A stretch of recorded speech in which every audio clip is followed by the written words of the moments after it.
Merry Christmas and Happy New Year 2025. Gak nyangka sekarang sudah akhirnya dan waktunya untuk acara penghujung tahun, yaitu After Sound Award IEM version yang merupakan specialty gua. Nah, tentunya disclaimer dulu di awal, ini adalah list dari mereka yang sudah pernah gue coba dan gue review, ataupun ada juga yang gue belum review tapi gue sudah coba berkali-kali dan yakin untuk gue masukkan ke list ini. Nah, tentunya ada banyak juga yang belum gue coba, yang belum gue review, yang belum gue pegang, itu nggak bakal dibahas di sini. Jadi ini tentunya berdasarkan pengalaman gue dan cara penilaian gue, di mana itu bisa berbeda-beda terhadap satu orang dengan yang lain. Dan tentunya di sini juga berdasarkan playlist yang gue pakai untuk menilai suatu frekuensi, measurement gue juga. Jadi ini gue yakin ada yang tidak setuju sama list ini, tapi let's be grown up. Di sini adalah list versi Aftersound. Oke, gue juga mau ngomong bahwa tahun ini bakal berbeda dari sebelumnya karena tahun-tahun sebelumnya itu kan ada honorable mention dan personal choice. Sedangkan personal choice gue udah dibikin di video lain, ini kalian bisa lihat aja di video ini. Bedanya kalau misalnya yang kali ini, yang IEM Award ini akan berdasarkan harga, tapi personal choice itu nggak berdasarkan harga, simply berdasarkan yang gue suka aja. Kalian bisa lihat, cek aja videonya kalau penasaran. Lalu kalau kenapa honorable mention dihilangkan, jadi gue langsung yang best of the best aja. Karena gampangnya gini, 2024 ini juga berbeda dari tahun-tahun sebelumnya. Kalau tahun-tahun sebelumnya, apalagi pertama kali gue bikin channel ini, rasanya gampang menentukan mana yang the best of the best dan sisanya tuh kurang bagus. Tahun 2022 tuh 2023 itu lama-lama makin banyak yang bagus, makin banyak juga honorable mention ya. Nah, tahun 2024 ini rasanya kalau gue sebutin semua yang menarik, semua yang honorable mention itu kayaknya jadi banyak banget listnya. Jadi malah bukan best of the best lagi. Gue kayak nyebutin semuanya. Jadi setelah gue evaluasi diri sendiri, evaluasi cara penilaian gue hanya akan menyampaikan yang best of the best dalam artian dia yang all-rounder. Dia bukan versi yang paling ngebas, dia bukan versi yang paling si vokalan, atau dia bukan versi yang paling treble head. Ini secara keseluruhan itu balance, bagus, tetap asik, tetap gue bisa rekomendasikan untuk paling banyak genre di sini. Jadi itu aja untuk permulaannya, langsung aja kita masuk listnya. Bahas early budget di sekitar 200 ribuan. Di sini ada dua. Satu itu dari KZ EDC Pro. Ini adalah yang paling gampang gue rekomendasikan ke orang-orang yang pengen nyoba tuningan yang balance tapi tetap punya bass dalam. Dia punya bass yang somehow bisa nyampe sub bass di harga 200 ribuan itu jarang loh. Sekali lagi, ini sub bass ya nyampenya itu. Bukan berarti dia yang paling gebuk, tapi kita ngomong kedalaman bassnya. Dan tuningan vokalnya tetap rapih, balance upper mid to lower midnya. Tapi mungkin kelemahannya cuman karena dia rasanya memang punya dynamic driver yang kualitasnya masih rada bawah ya, toh 200 ribuan. Itu sedikit timbre-nya itu kurang bagus di area treble ke atas, sedikit kurang natural. Tapi bisa diperbaiki sebenarnya dengan ganti ear tips yang lebih ngesil. Ear tipsnya KZ itu jelek banget, busuk banget. Gue sarankan ganti aja seperti AT08 ataupun pakai Final Audio Type I, itu udah bisa ngebenerin masalah-masalah di KC EDC Pro ini. Yang kedua adalah CCA Polaris. Ini adalah IEM yang sebenarnya cukup netral dan itu sekali lagi jarang di budget sekitar 200 ribuan. Dan tuningan bassnya bahkan bisa diatur kalian sedikit tergantung mau segede apa. Tentunya nggak bisa sampai bass head banget sih, tapi at least bisa rada dinaikin, bisa rada diturunin pakai switchnya. Sebenarnya ini gue dari kedua ini gue cenderung lebih suka CCA Polaris simply karena build quality-nya yang lebih bagus aja. Tapi selain itu gue rasa overall dua-duanya ini adalah yang paling gue gampang rekomendasiin kalian kalau misalnya mau coba tuningan balance banget di harga 200 ribuan. Lanjut ke budget sekitar 500 ribuan, sekali lagi pilihannya ada dua. Satu, gue pilih KZP-RX. Ini belum gue review, tapi untuk planar pertama, ya gue tahu ini budgetnya 600 ribu sebenarnya. Tapi mendekati 500 ribu, jadi sayang banget cuma beda 100 ribu, nggak gue rekomendasikan yang sini. KZP-RX ini seperti KZP-R2 tapi dibenerin lagi. Vokalnya lebih kalem lagi, treble pick-nya juga rasanya tidak sedrastis KZP-R2 dan lebih gampang di drive dari KZP-R2. So yes, KZP-RX itu untuk kalian yang pengen ngerasain resolusi terbaik di sekitar budget 500 ribuan. Tapi sedikit mengorbankan timbre, dia bukan yang paling natural suaranya di harganya. Tapi at least kalau misalnya mau coba resolusi nih, nggak mau coba resolusi ala planar, inilah rekomendasi utama gue untuk dicoba. Yang satu ini gue yakin orang udah pada bisa nebak sih, karena ini salah satu yang paling sering dibicarakan di forum ataupun gue rekomendasikan juga. Single Dynamic Driver yang bersih suaranya walaupun harganya cukup murah, yaitu Single EW 200. Build quality bagus, lalu fitting juga enak. Ya, suara memang ke arah Harman dan kata lain mungkin agak sedikit tipis dari upper mid range untuk beberapa orang, tapi at least secara keseluruhan dia punya technical yang bagus, suara yang clean, clear, bersih, dan berasa dia pakai dynamic driver yang kualitasnya cukup bagus. Jadi yes, Just Simco TW200 jadi salah satu rekomendasi untuk sekitar 500 ribuan. Kemudian di budget 1 jutaan, nggak bohong, ini banyak banget, gila, yang bener-bener bagus di sini. Jadi mau nggak mau setelah gue pikir-pikir, gue potong-potong sana, potong sini, mau nggak mau gue tetap kasihnya harus 3. Satu yaitu kalau misalnya kalian pengen cari yang suara very natural, K-Fine Clean ini bahkan datang dengan 2 tuningan nozzle, satu lebih tebal suaranya dan satu lagi sedikit lebih tipis tapi suaranya lebih clear. Kalian bisa pilih kedua tuningan itu dan tuningan manapun yang kalian pilih tetap suaranya cukup natural. Cuman satu agak lebih tebal, satu agak lebih tipis, tapi suaranya juga tetap bersih, bening dan kerasa. Dia pakai kualitas dynamic driver yang bagus. Jadi yes, K-Fine Clean jadi salah satu pilihan. Kemudian ada kalau misalkan pengen planar, bahkan ini salah satu planner favorit gue. Masa bodoh itu mau budget 2 juta, 3 juta. Salah satu favorit gue adalah budgetnya under 1 juta. Yaitu RT-T10. Ini planer yang sebenarnya masih lumayan V-shape suaranya, tapi done right. Bassnya dalam, gebukannya bagus, vokalnya juga cukup maju, cukup ngegigit ala planer driver, tapi nggak overwhelming, nggak terlalu sampai sakit. Treble-nya malah cukup smooth. Dan salah satu yang paling natural dari semua planer yang gue pernah coba. Kelemahannya mungkin dia mirip kayak Truth Ear Gate, dia seolah cutting budget di bahan housingnya. Bahan housingnya tuh kayak nyaris kayak mainan, dia kayak pakai plastik gitu. Tapi at least buat gue secara kabelnya, kemudian ukurannya, itu fittingnya cukup enak di telinga gue. So overall RT-T10. Dan satu lagi adalah IEM yang paling ngebas dari 3 ini, tapi dia punya resolusi dan separasi yang bagus di harganya walaupun dia punya bass yang cukup besar, yaitu SIMGOT EW300 atau EW300. Ini ada 3 versionnya, ada DSP, ada yang HBB, ada yang biasa. Buat gue suaranya nggak beda jauh. Tinggal versi estetik aja, lu pengen yang HBB atau yang biasa. Kalau gue pribadi sedikit lebih suka yang HBB. Overall suaranya gampang direkomendasikan karena bassnya asik, vokal tetap clear, treble tetap clear. Kelemahannya lebih ke area treble-nya aja yang somehow walaupun dia kasih ekstra detail di upper treble, cuman dia tidak terlalu natural karena gue rasa piezoelektriknya cukup berbeda tempernya dibandingkan bass dan vokalnya. Tapi overall 3 itu yang bisa jadi pilihan utama gue. Level 2 jutaan, walaupun ada banyak banget IEM yang keluar, tapi rasanya 2 ini paling menonjol sendiri dibanding yang lain. Satu, rasanya udah jelas banget, berkali-kali gue sebutkan dan berkali-kali gue jadikan patokan, SIMGOT Super Mix 4. Harman Target IEM, tapi rapih banget, bassnya dalam, vokal clear, treble extended, soundstage luas, imaging dapet, kayak semua dalam satu paket tuh dapet. Dan secara build quality sampai kabelnya, sampai fittingnya semuanya tuh bagus. Sampai gue nggak tahu mau kritik apa. Ini cuman gue bisa sedikit kurang suka mungkin itu lebih karena arah tuningannya doang yang buat beberapa orang mungkin masih agak terlalu tipis. Tapi hey, that's Harman Target dan dia adalah IEM yang ngikutin Harman Target. So ya kalau misalnya anti Harman ya nggak usah kesini. Tapi kalau kalian tahu kelemahan plus minus Harman, this is one of the best. Malah yang paling rapih, harganya cuma 2 juta dan detailnya luar biasa. Go with it, Super Mix 4. Dan satu lagi yaitu kalau kalian kurang suka sama Super Mix 4 karena kerasa terlalu maju, vokalnya terlalu shouty, ini versi lebih kalemnya, Pula PA02. Dia bassnya lebih gebuk, vokalnya lebih kalem, tapi treble atasnya lebih tinggi. Resolusinya sedikit agak kurang dibandingkan Super Mix 4 di area mid-range terutama bisa kerasa lebih clear di Super Mix 4, tapi Pula PA02 ini lebih kalem, lebih nyantai mungkin untuk buat banyak orang. Cuma kelemahan yang gue rasa lebih ke somehow fitting dan juga dari build quality yang buat gue masih kalah dibanding Super Mix 4. Super Mix 4 lebih keseluruhannya tuh lebih bisa direkomendasikan. Tapi kalau kalian capek sama Super Mix 4, ya pilihan utamanya Pula PA02 ini. Budget 5 jutaan. Nah, ini agak tricky nih, karena sebenarnya banyak banget rilisan tahun 2024 ini juga gila-gilaan di budget 5-6 juta. Tapi gitu, gue potong-potong nih yang gue rasa, oh ini bagus tapi kurang all-rounder. Ini bagus tapi kurang all-rounder. Gue pilih yang buat gue bisa berbagi genre dan paling bisa gue rekomendasikan.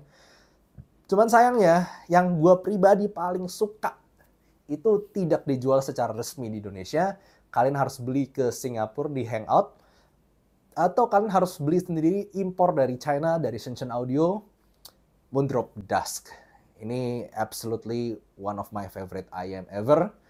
Dia tapi harus ganti ear tips dan harus ganti kabelnya. Kalau misalnya penjelasan di top favorit 2024 gue, kalian pasti ngerti.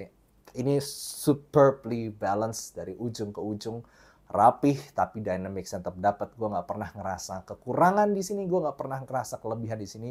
Overall amazing IM dengan tuningan yang super rapih. Gue bahkan nggak bisa ketemu tuningan seperti ini di budget level atasnya. Dan ya intinya I really love this one.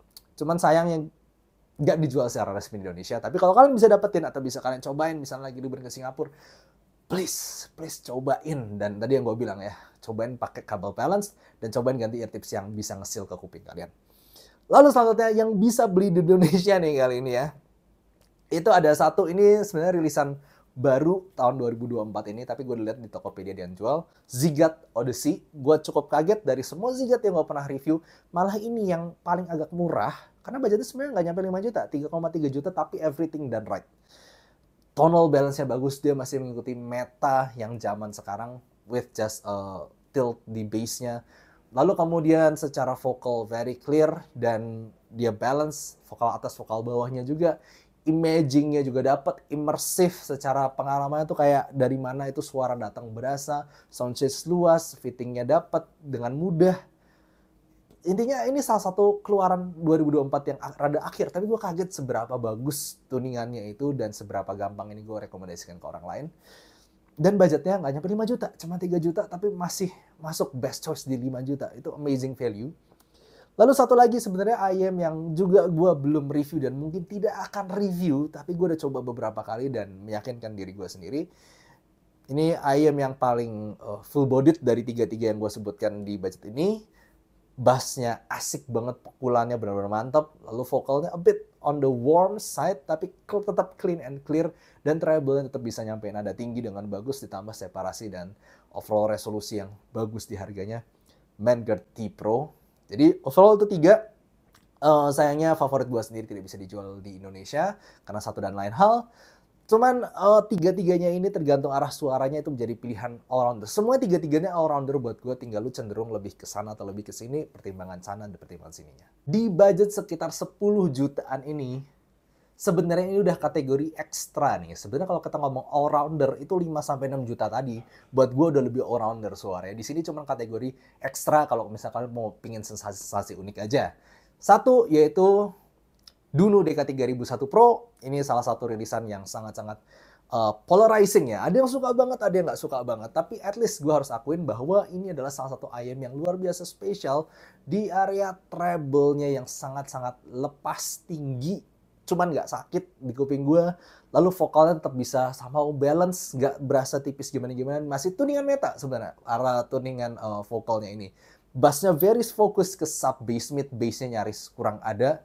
Cuma sub bass-nya bisa dalam banget, jadi kayak frekuensi itu super lengkap dan tinggi, bisa nyampe tinggi banget treble-nya tanpa picky. Buat gue ini sesuatu yang spesial. Tapi sekali lagi, ini mungkin bukan buat semua orang karena tuningan ini yang masuk rada cold and a little bit analytical daripada musical and warm all full bodied. Jadi ini lebih kategori special case mungkin dibandingkan kategori yang all-rounder banget. Tapi ya itu yang gue bisa kepikiran, karena di budget segini sebenarnya all-rounder-nya tuh yang bagus-bagus udah dimakan yang 5-6 jutaan. Lalu satu lagi sebenarnya bukan 10 juta, tapi nambah dikit lagi sekitar 11-12 jutaan, yaitu Thea Audio Origin. Ini spesialisasi di area bass, karena bassnya itu nampol, gebuk, dan dalam, cuman vokal and treble-nya tetap smooth. Jadi bisa gue bilang ini lebih all-rounder dibandingkan Duno DK3001 Brain Dance tentunya, tapi ini lebih agak specialty di area bass. Jadi satu specialty di treble, satu specialty di bass-nya. Nah, dua-duanya ini gue bisa tetap rekomendasikan kalau kalian pengen sesuatu yang ekstra. Sedangkan yang all-rounder gue sebutin 5-6 juta tadi. Nah, kemudian gue pikir lagi nih, soal IM level 20 juta. Tapi ternyata perbedaan yang gue rasakan di 5, 10, 20 juta ini nggak jauh-jauh amat. Sampai gue mempertanyakan value-nya. Karena memang nggak terlalu banyak yang ada inovasi rasanya di tahun 2024 ini untuk budget 20 juta. Jadi gue skip langsung ke budget 40 juta karena sekalian loncat aja yang berasa sekalian gitu ya. Ada dua, satu melodic artification alter ego. Ini untuk kalian yang suka suara full bodied, warm, tapi bisa lepas dengan technical sangat-sangat baik dan sama dengan open back-nya dia itu soundstage-nya salah satu yang the best di IEM. Dia berasa lega, luas, walaupun suaranya cukup tebal di saat yang bersamaan. It's a very unique product dan fitting yang ternyata enak untuk host yang segede itu. Dan satu lagi adalah Elysian Acoustic Annihilator. Ini untuk kalian yang suka suara lumayan V-shape tapi kayak with thunderous bass and very extra treble. Jadi kayak ujung ke ujung tuh energik, bassnya asik, vokalnya asik, treble-nya asik. Mungkin kelemahannya lebih ke karena semuanya asik dan maju, mungkin bisa agak capek kalau bisa didengerin lama. Tapi untuk sensasi wow, IEM budget sekitar 40 juta, ini yang paling gampang gue rekomendasikan. Kelemahannya satu lagi mungkin dia secara housing agak besar dan tidak senyaman untuk alter ego, tapi secara wow efeknya sebenarnya ini salah satu yang paling wow di harganya. Bass asik, vokal asik, treble asik, semuanya maju, soundstage megah, resolusi sangat-sangat dahsyat. Elysian Annihilator. Sekarang masuk ke kategori Super Sultan, dan kata lain budgetnya sudah level ke 80-100 juta. Ada Aroma Audio V1 yang buat gue seperti seolah kayak upgrade dari Annihilator, tapi dengan fitting yang somehow lebih manusiawi. Lebih kecil, lebih bisa masuk ke telinga gue, tapi punya hentakan bass, clarity vocal, and treble yang tinggi yang bisa sampai wah banget itu. Ya, buat gue simply kayak Elysian Acoustic Annihilator with another level lagi teknikalitasnya, tapi lebih enak fittingnya. Tapi harganya 2 kali lipat, dari 40 juta ke 80 juta. Beda jauh nggak? Jujur aja, nggak jauh-jauh banget. Tapi kerasa nggak? Iya. Nah, di sini mulai, makanya gue bilang kategori sultan banget, karena diminishing return-nya udah rada nggak jelas nih. Lalu kemudian kalau misalnya money is not an objection for you, lu punya bilang, bang, gue punya banyak banget duit, kasih gue yang best IEM of the best, yang bisa gue beli. Go with PMG Audio Apex SE. Sayangnya ini limited edition. Tapi untuk kalian yang bisa dapetin dan bisa punya, dan gue kenal orang yang punya di Indonesia ada loh, IEM 100 juta ini kayak the pinnacle of IEM, the summit IEM, the Himalaya of IEM gitu. Dia tinggi banget levelnya, kayak udah berbeda sama yang lain-lainnya di bawah. Bassnya asik, vokalnya asik, treble-nya nyampe tinggi, kayak semuanya tuh lengkap. Dan energinya dapat, wahnya dapat, tapi fittingnya somehow bisa tetap enak, nggak gede-gede amat. Gue udah kayak, wah ini bener-bener kayak the highest of IEM untuk sekarang. Apa bisa lebih bagus lagi ya? Mungkin kita nggak tahu 2025 nanti, tapi at least sampai penutupan 2024, if money is not an objection for you, rasanya this is the best you can get for an IEM budget 100 juta, atau 98 juta kalau nggak salah sih. Oke, pada penutupnya gue tapi harus pilih dua yang buat gue kayak seolah dia the icon of the year, terutama untuk market Indonesia kali ini ya. Kayak ini dua IEM yang bisa wah banget ke gue. Bisa ngomong, bro, budget segini nih suaranya bisa sebagus itu, bisa serapih itu, gak terlalu mahal, tapi fittingnya tetap oke, segala macamnya bagus. Ada dua, dan ini terjangkau. Yaitu satu, RT T10. Ini kayak seolah bener-bener mengubah pikiran gue terhadap planar. Lu nggak perlu budget 2 juta, 3 juta, 5 juta untuk dapetin planar yang bagus. Ini cuma 1 juta. Tuningannya sangat bagus. Sensasi planar resolutionnya tetap dapet. Gila. RT T10. Value-nya luar biasa. Dan satu lagi, udah gue sebutin berkali-kali sebenarnya, SIMGOD Super Mix 4. Kategori tuningan Harman yang bahkan bisa dikategorikan dia somehow lebih balance daripada kakaknya sendiri yang EM10, lebih all-rounder. Lalu detail tetap dapat, fittingnya enak. Kayak kalau misalnya kita ngomong tuningan Harman yang semuanya bagus, fittingnya enak, konstruksinya bagus, kabelnya bagus, gampang dipakai, gak berat di drive, lalu juga punya suara Harman yang rapih, resolusi bagus. Amazing. Jadi dua itu yang bikin kayak gue, wah 2024 bisa menghasilkan produk yang luar biasa seperti ini, walaupun budgetnya nggak sampai tinggi-tinggi banget. Dan untuk menyambut 2025 nanti, gue kayaknya perlu memperkenalkan tagline baru. Karena latar belakangnya kembali lagi seperti yang gue bilang, bahwa rasa 2024 itu semakin banyak ayam bagus. Apalagi 2025 nanti, gue nggak tahu seberapa banyak ayam bagus. Karena itu gue ajak kita semua untuk lebih kritis lagi terhadap apa yang kita suka. Kita menganalisa kuping kita sebenarnya sensitif di mana, kuping kita sukanya kayak apa. Kita suka bass suka yang sub bass atau mid bass. Kita suka vokalnya upper mid, lower mid. Suka treble presence, treble attack, treble extension, karena itu semua beda. Karena itu gue ajak kalian untuk lebih kritis lagi. Kita belajar bareng-bareng. Mungkin gue bisa bikin hashtag baru atau tagline baru, yaitu analisa kuping sendiri, atau mungkin lebih friendlier term-nya, kenali kuping sendiri. Oke, gitu aja. Mari menyambut 2025 bersama dan berharap yang terbaik untuk kedepannya. Thank you for watching and see you next time. Bye-bye.